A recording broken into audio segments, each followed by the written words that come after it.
There's two types of retro gamers in my opinion. Purists and those looking for something different. I kind of classify myself as someone looking for something different. Sure, I have all the original consoles, but I like clone consoles too, especially when they offer me something. The Superboy is great because it was a portable way to play Super Nintendo games. I have some cheap NES clones, things like that, just as a fun way to play your NES games and not have to worry about damaging the system. But what if there was a way to play your games in HD? All your retro games on your Hdtv? Well, I finally splurged and bought myself a Retron 5. I know you've heard the horror stories about it, I know you've heard a bunch of stuff about it, but what is actually the system? What does it do, and how does it work? Well, in this video, we're going to do a full review, a full unboxing, and a full specs readout of what the Retron 5 is all about. Hope you guys enjoy it. So here's the system. You can see the box. Graphical user interface, original controller ports, audio video enhancement, HDMI output, GBA, SNES, NES, Genesis, Famicom. Lots of cool stuff. Let's go ahead and open it and check it out.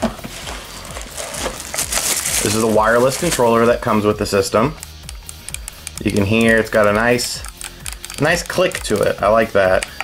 Some buttons, home button, start select.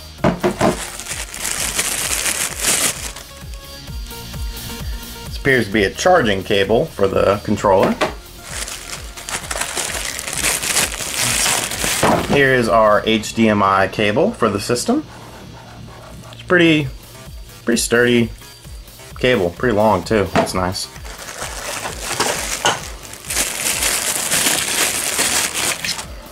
Power. Some sort of mounts, I guess.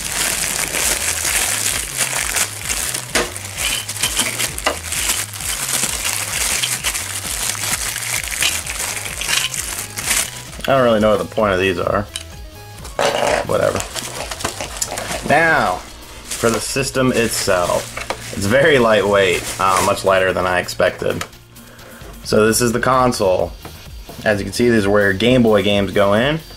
Famicom, NES, Super Nintendo, Genesis.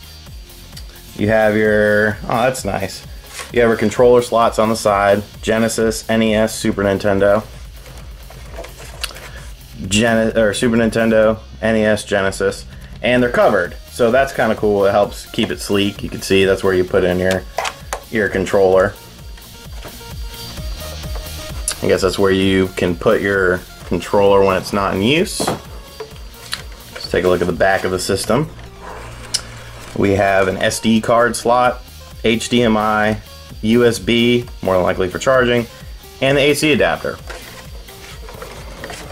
I do like the finish of the system. It's very glossy.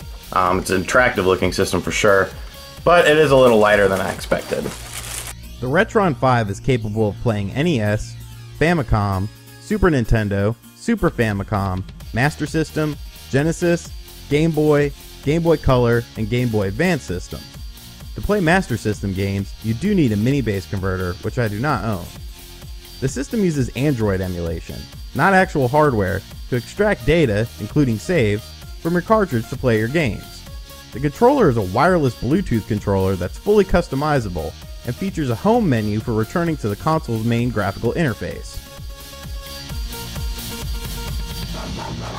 Before starting a game on the Retron 5, you could choose from a variety of options. The game menu will allow you to access your cheats you have downloaded onto your SD card and use them in-game. The settings mode opens up a variety of features both graphically and in the audio department. Use different filters, allow scan lines for a retro look, stretch the screen, add some bass to your audio. There are a ton of options to customize your experience. For this video, I'll be using everything on the default setting, but it is fun to tinker around with these options.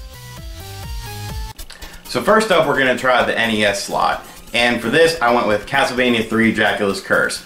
I went with this game because there's a lot of custom stuff in here done by Konami. A lot of these reproduction systems don't run this game because of the custom hardware that wasn't readily available that Konami made for the game, especially on the sound side of things. So if this game works, we're off to a great start. If it doesn't, we got some problems with the system. So let's give out Castlevania 3 a try.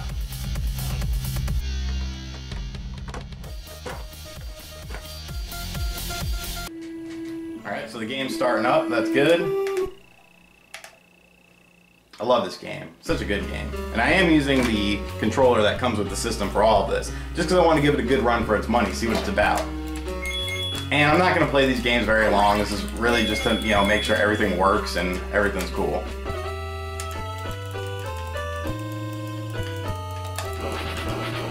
Spooky.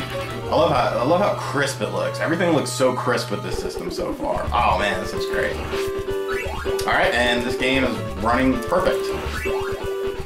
Absolutely perfect. Yeah, I just picked my nose, I don't care. Yeah, everything feels good. Let's make it to the next room, make sure everything's okay in here. Kill a couple guys, and then we will move on to the next game. This really is a must-own for NES people. One of the best games on the system by far. The graphics are great, the music is great, gameplay is still rock solid, and yeah, the Retron 5 is handling it great. Oops, slipped a little bit there. So yeah, we see that Castlevania 3 works fine, so let's move on to something else. Up next, we're going to try out an FX2 chip game on the Super Nintendo, Doom. You may remember on my Superboy review I said Doom didn't work, when in actuality it did. My cartridge was just dirty as hell. So hopefully Doom stays working on this, and we can play a little first-person action on the Super Nintendo. Let's check it out. Doom seems to be working. Definitely hasn't aged well. The Super Nintendo version never looked that good. The music was good in it though. The music sounds pumping in this, which is nice. But yeah, this game hasn't aged well. I don't know why they try to put it on so many different systems. 32X had a version of it, and it, sucked. Jaguar sucked. I don't know. It's a shame. But Doom does work if you want to play some garbled-looking first-person shooter action. And it looks pretty crisp for what it is. I mean, the graphics engine in it isn't that good to begin with, so. Alright, let's check out another game. The system does play Super Famicom games, so we're going to check out World Heroes for the Super Famicom.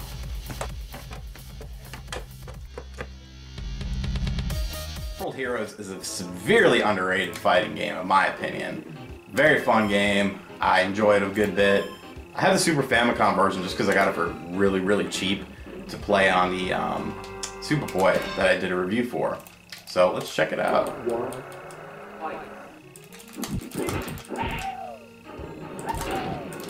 Seems to be running nice and smooth. Sounds well, and I'm getting my ass kicked. Good lord. I will say the controller does take a little bit to get used to just because of the 8-directional clicking. It does feel good, but as you can see, I'm not quite used to it right now. So maybe I should try out that Super Nintendo port on the system. Alright, so let's try out the little slot on the front that has the Game Boy stuff in it. We're going to try out Castlevania 2 Belmont's Revenge, which is a kick-ass game on the Game Boy. Let's check it out. This is a severely underrated game on the Game Boy. The first Castlevania game pretty much sucked on the Game Boy, but this one was very well done. You guys will see. It looks really good too. The sprites look nice, black and white. I haven't found a way to change the sprites kind of like how you would on a Super Game Boy, but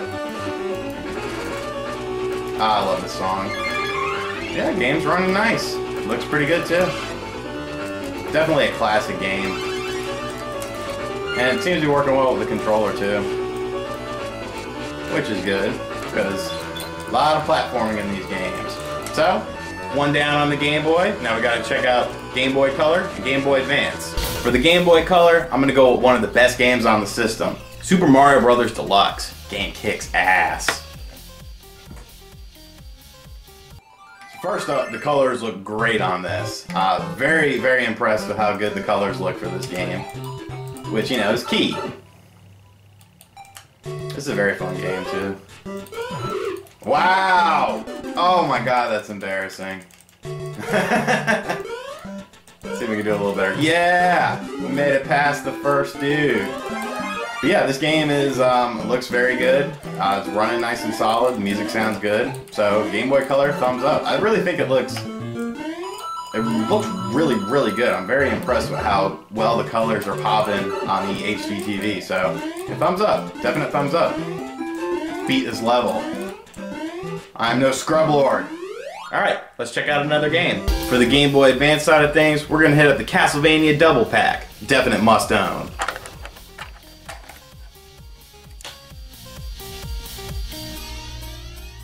So this is a fantastic game. Big Castlevania fan, as you can tell, since we showed another Castlevania game for the review here. But this game runs really well.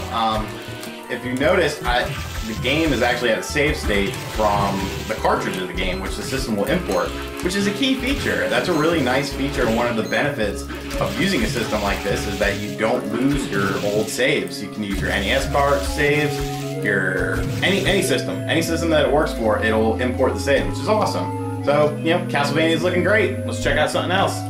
Finally, we have come to the Genesis. We're going to play quite possibly the best Genesis game ever. If this system doesn't play it well or do it justice, I might throw it out the window. That's how passionate I am about this game. Rocket Knight Adventures. Let's check it out. And as you can see, Rocket Knight Adventures looks gorgeous. I feel like a little kid right now. Just because, that's kind of a benefit of the system. It makes you feel like a little kid. It makes you feel like how the games looked when you first played them on your crappy CRT TV. And oh man, this just looks phenomenal. The music sounds great. So yeah, the system's thrown everything played everything I've thrown at it. So I don't know. Let's go to my conclusions and see how I feel about it. I purchased my Retron 5 for $130, and honestly, I kept my expectations pretty low. Thankfully though, the system not only met my expectations, but exceeded them. It's a great way to play all your old games in HD, the controller works well, and it's a pretty well designed system. It played everything I threw at it, including games I didn't film, so that was a big plus in my opinion. I do have a few minor quibbles. There actually is a way to change your Game Boy games to add some color, but I can never find it in the menu navigation. The interface is a little clunky, and my NES dust tray kept getting stuck a little bit. But minor issues aside, I was really impressed with this system. If I have to give it a numerical score, I give it an 8.5 out of 10. If you're a retro gamer with an open mind, who's looking to play your games in beautiful HD on your television, pick one of these up, man. It's a really fun thing to have, and it's a really fun thing to own. Hope you guys enjoyed this review. Be sure to like the video, subscribe, leave me a comment below if you have any questions about the system, and I'll see you guys next time on Retro Corner. Also, if you pick up a Retron 5, make sure you visit my buddies at newwavetraders.com to beef up your old school game collection. I'll see you guys next time. Later.